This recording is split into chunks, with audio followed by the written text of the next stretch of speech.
All right, bro. And the other question I had, my pops had brought this up to me. What will it take for more black coaches to get jobs in the NFL and in the NBA? We can broaden the question. What will it take?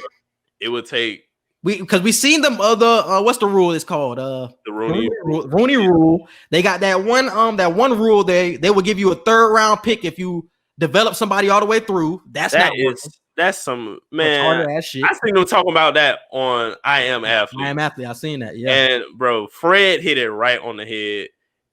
It's a great opportunity provided that we probably wouldn't have if they didn't make that rule. But at the same time, that shit a slap in the face, bro. It's like, what? We got to give you an incentive to hire one of us when we know we deserve some of these jobs, like for real.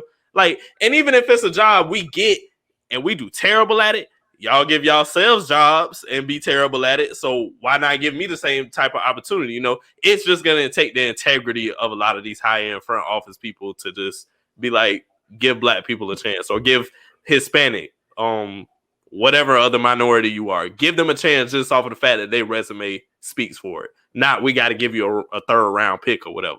We need new ownership. I think this is more ownership than anything else because a lot of these owners are still old whites that do not like black folks. So they don't want their head coach to be a black man. They don't want to talk to them. They don't want to have discussions with them about the sport or anything like that. It's a lot about these old white owners more than I would say the GMs and things like that, because you want to be around people you're comfortable with. These old whites are not going to be comfortable with a black person. So once we get these old whites out of the ownership box and get some new whites maybe who are more open, or get some black owners or black GMs, then we can start seeing the floodgates open. But if those old whites keep staying up there, I don't think it will change, even if after the Rooney Rule. Everybody ain't no Mark Cuban. Ain't a lot of Mark Cubans out there. Ain't a lot of Mark Cubans. That's right. That's right. Shout out to Delonte West, by the way. Mark Cuban helped.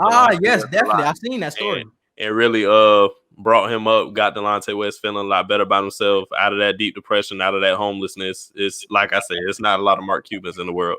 So shout out to the white people who actually do help the cause and really stand with us. Because he said he had got him back in touch with his mom too. So he got him back. That's love right there, bro. That's love, bro. So definitely shout out to Delonte West, man. Definitely shout out to Delonte West. Any other comments on what will it take for black coaches to get jobs? No, I totally agree with what you're saying.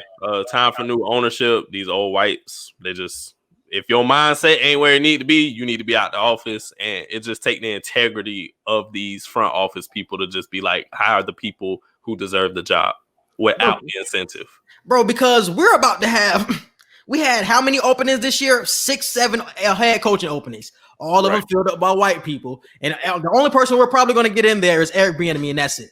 Like, you telling me Jim Caldwell or whoever else isn't qualified to get a job? And peep this, bro. Peep this. This is what happened to the Lions. The Lions last year with Jim Caldwell, they were 9-7. They fired Jim Caldwell, and they made the playoffs too. They fired Jim Caldwell at 9-7. They brought in Matt Patricia. Matt Patricia ain't do shit when he got in. So what are we saying, bro? A black man doing his thing, getting you above average, you fire him. But when a white man get in there and he does terrible, you let him rock for a few more years. Crazy. Like, damn, bro. That's crazy, dog. That's why I said it's like, damn, like at least let us struggle too. If y'all, he wasn't even struggling. He was 9-7. That's what I'm saying. Like, y'all hire y'all own people and they'll do terrible, but it's like we got to be damn near perfect, bro. Like, you got to really be on some Mike Tomlin shit for them to just really not fire you. Facts.